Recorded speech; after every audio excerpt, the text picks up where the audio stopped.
begini, saya ini dilahirkan dari keluarga nasionalis ya. Bapak saya itu TNI, tentara, ya. Ibu saya ibu rumah tangga, ya. Dan afiliasinya ibu rumah tangga, ibu saya itu pasti kalau Jawa Timur itu NU, ya. Anggota Nahdlatul Ulama. Kemudian setiap malam, setiap hari kita dicekokin persoalan-persoalan nasionalisme ini, ya. Kemudian kakek saya itu anggota PNI, Partai Nasional Indonesia. Jadi sejak muda itu saya membaca buku-buku tentang Soekarno yang waktu itu dilarang. Ya. Waktu itu dilarang. Kami sudah baca, ya. Dan ketika saya mahasiswa itu akhirnya saya ikut organisasi ekstra. Ya, organisasi yang memperjuangkan ideologinya Bung Karno, yaitu GMNI. Ikut terlibat di situ. Itu intensif. Nah, kemudian karena kuliah saya di Malang, saya sering ke Blitar untuk ziarah ke makam Bung Karno. Yang waktu itu makam Bung Karno masih apa ya? Oleh pemerintahan Orde Baru itu diisolasi betul. Pakai kaca. Orang ke sana dicurigai. Waduh, dikejar-kejar. Kami ini sudah kenyang lah. Sebagai aktivis dikejar-kejar intel, kejar-kejar tentara. Wah, sudahlah. Sudah itu masa lalu lah. Kita sudah pernah mengalami hal seperti itu ya. Nah, maka daripada itu, ketika saya sudah lulus, gitu ya, maka saya bilang, saya harus saya pingin menjadi dosen sebetulnya. Saya waktu kuliah itu dapat beasiswa terus ya. Saya masih ingat betul, saya terima kasih pada Universitas Brawijaya karena saya dapat beasiswa namanya beasiswa PPA, peningkatan prestasi akademis. Jadi yang diadu itu nilai, indeks prestasi, ya, lain dengan super semar kan gitu ya. Ini PPA. Saya bilang meskipun saya dapat beasiswa PPA sampai lulus, saya bilang saya izin, saya tidak mau jadi dosen di Brawijaya. Maafkan waktu itu, kalau saya jadi dosen negeri, itu pasti monoloyalitas dan harus milik Golkar. Kan gitu kan? Makanya enggak. Nah, keluarga saya di desa itu juga tidak ada yang milik Golkar. Nah itu wow, oh itu dititeni itu kan gitu kan, sama perangkat desa, kelurahan gitu ya. Jadi saya nggak mau. Saya mau jadi dosen di mana yang ada afiliasinya dengan PNI. Nah dulu PNI itu Iqbal punya perguruan tinggi, ya, pendidikan perguruan tinggi yang namanya Universitas 17 Agustus 1945. Itu adalah yang mendirikan PNI. Makanya saya daftar di situ, jadi dosen di situ. Sehingga apa? Kenapa PD Perjuangan? Karena PD Perjuangan itu adalah ya manifestasi atau kelanjutan dari Partai Nasional Indonesia. Kan begitu ceritanya. Makanya kalau saya ditanya, salah satu partai tertua di Indonesia itu harusnya PD Perjuangan.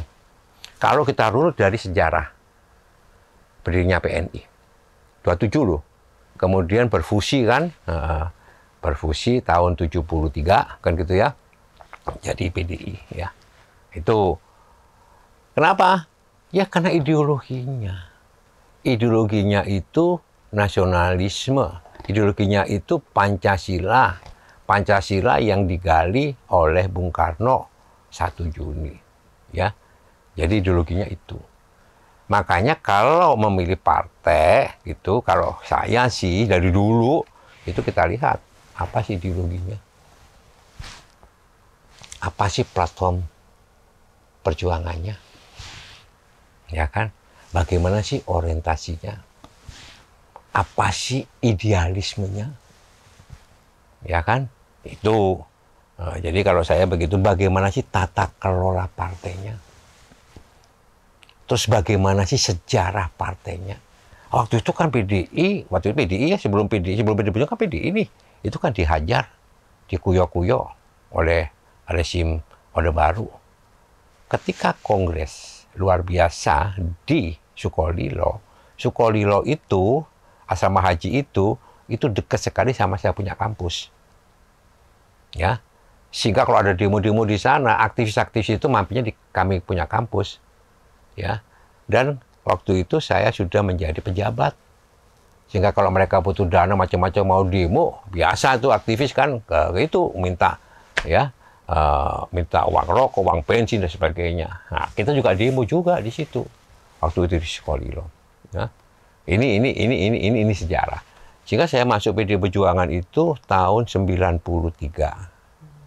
93-94. Waktu itu masih PDI. Itu kan. Termasuk juga ketika ini yang lucu, pemilu 1997. PDI kan nggak boleh tuh. Tapi daftarin, kami kumpulkan tuh akademisi, orang-orang itu ya. Ya, oh ikut lah. Loh itu kan nggak boleh ikut PDI, tetap daftar. Jadi caleg. Padahal nggak bisa. Akhirnya apa semuanya golput toh. 97. Ini lucu, ini pengalaman-pengalaman itu ya waktu muda ya. Waktu muda. Jadi itu. Jadi ketertarikannya karena ideologi. Idealismenya, ideologi. Soekarno-nya. Ya, Soekarno-nya. Ya. Oh, kalau itu sejak belum nyoblos sudah PDI. Karena bapak saya PNI. Makanya ceritanya kan Bung Karno, kepala banteng. Jadi sejak belum nyoblos, ya saya agak nakal ya. Kalau ada kampanye tetap ngikut aja. Walaupun bapak saya pegawai negeri loh. Bapak saya pegawai negeri, tapi oleh bapak saya nggak dilarang. Nah, untuk ketika ada kampanye kita gabung gitu. Dan pasti satu-satunya yang saya ikuti hanya PDI. Gitu. Nah, bapak saya padahal sempat menjadi penatar P4 juga. Tapi nggak ngelarang juga kok saya jadi PDI. Dan bapak saya itu ketika dulu sistemnya kan kalau coblos termasuk di sekolah-sekolah, guru-guru nyoblosnya di situ. Kalau kalian paham, kita paham, itu bagian dari upaya campur tangan negara dalam hal ini kekuasaan untuk mengatur supaya pilihannya tidak salah kan? Tidak salah dalam konteks membela yang sedang berkuasa. Bapak saya itu bisa berhitung. Pulang coblosan itu waktu di bapak saya guru SMP itu pulang coblosan, Wit, panggil saya Wit, ST Wijayati kan, panggil saya Wit, tak ceritane. Pripun Pak, bagaimana Pak? Tadi di kantor itu yang nyoblos sekian, yang Golkar kan banyak.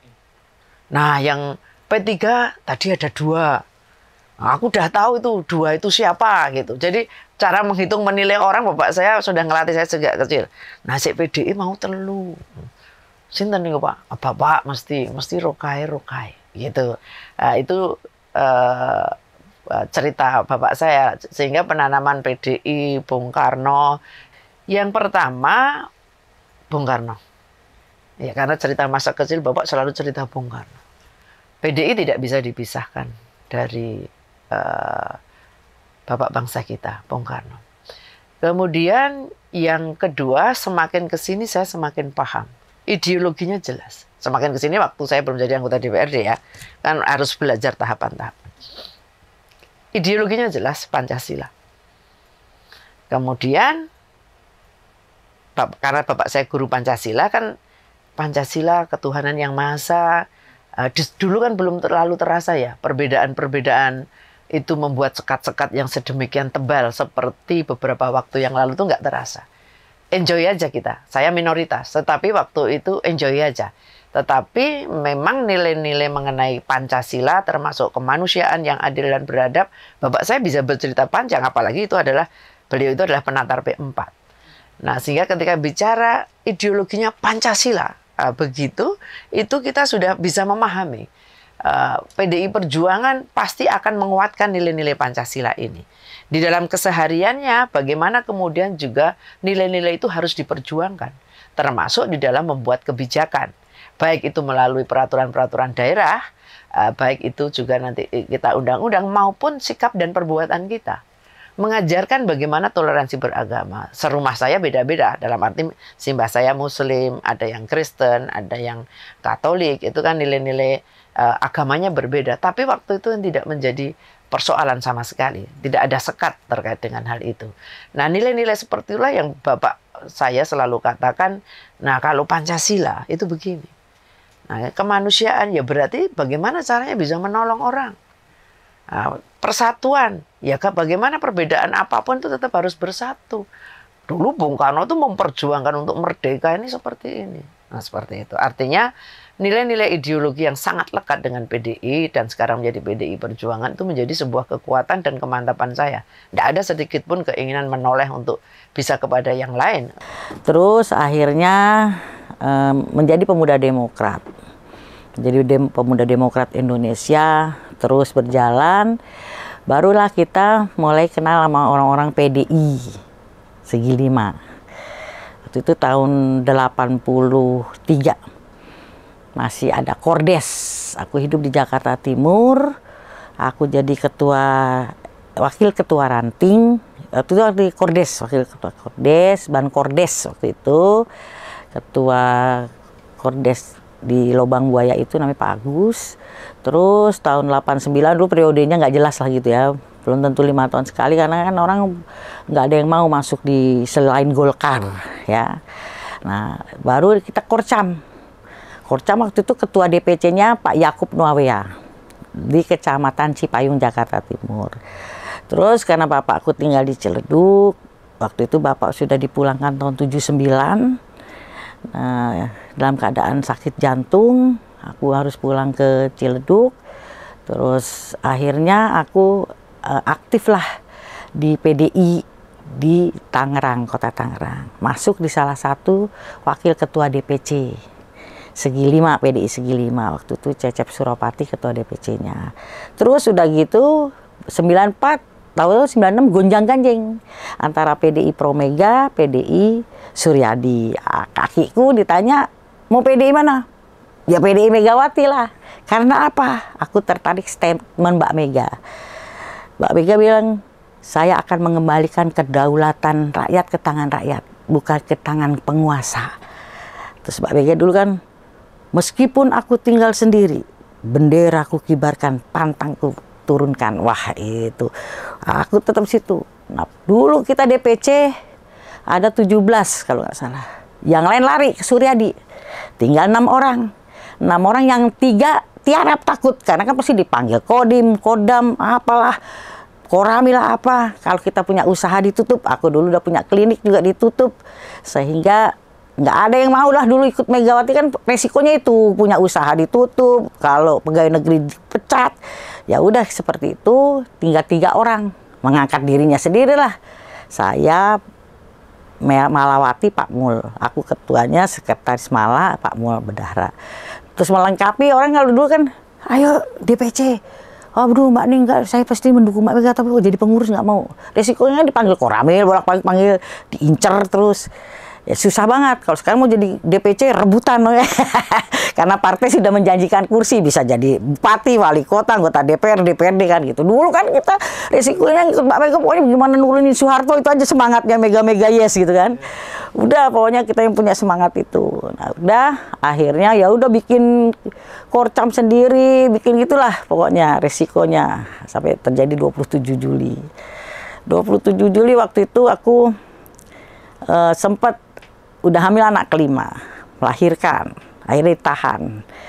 Tapi Mbak Mega itu kan, beliau orangnya pemimpin partai, tapi seorang ibu ya. Aku ingat banget Mbak Mega sampai ribut sama Kapolri.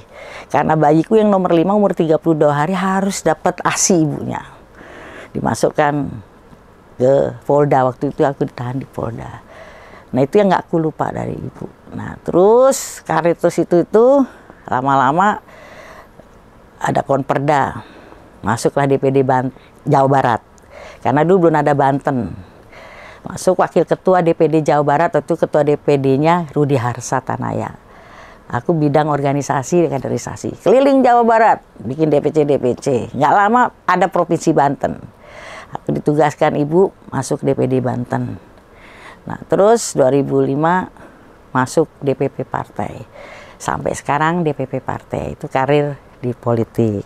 Muncul kekuatan-kekuatan politik yang paling dominan pada waktu itu tentu PDI, Promega, dan PDI Perjuangan yang kemudian menjadi PDI Perjuangan di bawah pimpinan Ibu Megawati Soekarno Putri.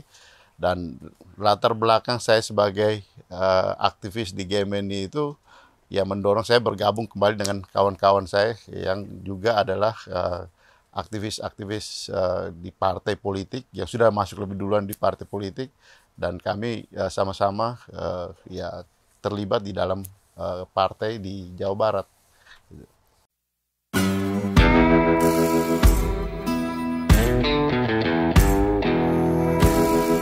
Karena ya ada beberapa hal yang kemudian mendorong saya untuk terlibat di politik, terutama bergabung di PDI Perjuangan. Nah, ketika saya ketika menjadi aktivis mahasiswa, saya banyak baca buku-buku yang berkaitan dengan Bung Karno. Meskipun itu sebenarnya sudah jauh lebih dulu, saya juga baca banyak buku yang termasuk di bawah bendera revolusi, karena ketika masih SD pun bapak saya itu adalah seorang guru sejarah gitu, dan beliau adalah pengagum Bung Karno, dan banyak buku-buku di rumah itu. Salah satu buku yang cukup menonjol itu adalah buku di bawah bendera revolusi yang tebal, dan di daerah di kampung pada waktu itu, saya berasal dari Flores di Maumere, tidak banyak bacaan yang ada, dan salah satu hal yang menarik buat saya itu adalah ini buku kok tebal sekali gitu, dan ketika buka-buka, wah ini banyak tulisan-tulisan artikel-artikel di dalam buku itu, dan salah satunya adalah surat-surat Bung Karno dari ND. Nah, surat-surat Bung Karno dari ND itu menarik perhatian saya untuk membaca gitu. Dan dari situ saya mulai baca tentang Bung Karno gitu. Dan itu mendorong saya ketika saya kuliah pun saya belajar tentang pemikiran-pemikiran Bung Karno. Setelah saya purna tugas di tanggal 1 November 2017, saya sebenarnya tidak berniat apapun. Saya ingin menikmati sisa hidup saya dengan menikmati berjalan-jalan dengan istri, dengan keluarga. Karena relatif selama 35 tahun, saya hampir nggak ada cuti, Pak. Kami justru orang cuti, kita malah siaga. Orang rileks, kita tetap siaga. Jadi, saya pengen menikmati. Tapi suatu saat saya ditelepon sama teman saya. Beliau mengatakan mau nggak jadi caleg PDI Perjuangan. Waktu itu bulan bulan Juni mungkin Juni. Saya bilang, saya nih nggak punya uang untuk acara seperti itu. Karena di benak saya, di mindset saya, di pikiran saya, kita harus butuh banyak uang. Terus dibilang, nggak apa-apa, akan disupport oleh partai yang mensupport kita. Saya tanya, siapa? PDI Perjuangan. Nah, kalau bicara PDI Perjuangan, saya bilang kami di Marinir itu sudah terbiasa dengan Bung Karno. Pernah dulu Komandan Korps Marinir mengatakan, hitam kata Bung Karno, hitam kata KKU. Putih kata Bung Karno, putih kata KKU. Jadi sudah terbiasa dengan gaya seperti itu. Dan saya bilang, saya tanya dulu istri saya. Karena waktu saya ditanya di Jakarta, sementara istri saya di Surabaya. Perjalanan waktu, tidak, katanya sekarang juga jawab. Waduh, saya bilang nggak apa-apa deh. Nah itu, karena disupport saya juga mau. Setengah jam kemudian saya dikasih tahu bahwa minta KTP. Di foto, saya nggak tahu siapa, kemudian saya kirim foto KTP saya. Berapa jam kemudian saya mendapatkan kartu tanda anggota PDI Perjuangan. Demikian singkatnya. Dan disuruh ngurus, saya terpontang-panting, Pak. Kenapa? Selama hidup saya nggak pernah ngurus KTP. Selama hidup saya 35 tahun nggak pernah ngurus SKCK. Dan saya, mohon maaf nih, itu namanya kelurahan, saya nggak tahu di mana ini kelurahan nih. 35 tahun lu bayangin, ada KTP saya, tapi nggak pernah itu sudah minta tolong orang aja kan, masih aktif kan, ada anak buah, tolong kan. Tapi sekarang saya harus datang sendiri ke sana untuk minta itu. Kemudian SKCK, saya kan orang yang termasuk hampir nggak pernah berhubungan kayak itu. Nah saya terpaksa mau nggak mau harus. Nah lama menunggu apalah yang dicapai orang ini SKCK ini. Itu. Dulu pernah saya waktu daftar Taruna, ya itu tahun 1979. Mungkin abang ini belum lahir kayaknya, ya kan? Ya. Abang belum lahir, saya udah menikmati dunia. Nah itu. Nah terus itulah saya ke sana dan kurang seminggu penutupan. Sudah mulai mencari ijazah di mana, kemudian legalisir lagi, bla bla bla. Akhirnya saya bisa mendaftarkan itu. Dan memang PD Perjuangan waktu itu mensupport, mendukung, mencari purnawirawan TNI yang memang benar-benar ingin masuk ke dunia politik. Nah itu. Itulah ceritanya bagaimana. Kemudian kami ditempatkan di salah satu provinsi, yaitu Provinsi Kepulauan Riau. Saya nggak boleh milih, Bang. Saya juga nggak punya pengalaman bagaimana Provinsi Kepulauan Riau itu. Teman-teman ada yang di Sumatera sampai dengan di Papua. Tapi saya ditempatkan di sana. Ada kita berapa, 15-17 orang waktu itu. Di situ ditempatkan. Disitulah saya mulai, oh ini dunia politik. Tetapi saya tidak dari awal sebenarnya. Komunikasi dengan masyarakat, saya udah terbiasa. Karena kami satu sebagai seorang prajurit, khususnya prajurit marinir yang notabene suka bertemu dengan, berinteraksi dengan masyarakat. Yang kedua, saya di apa namanya itu? Teritorial. Saya Waas Teritorial Panglima TNI.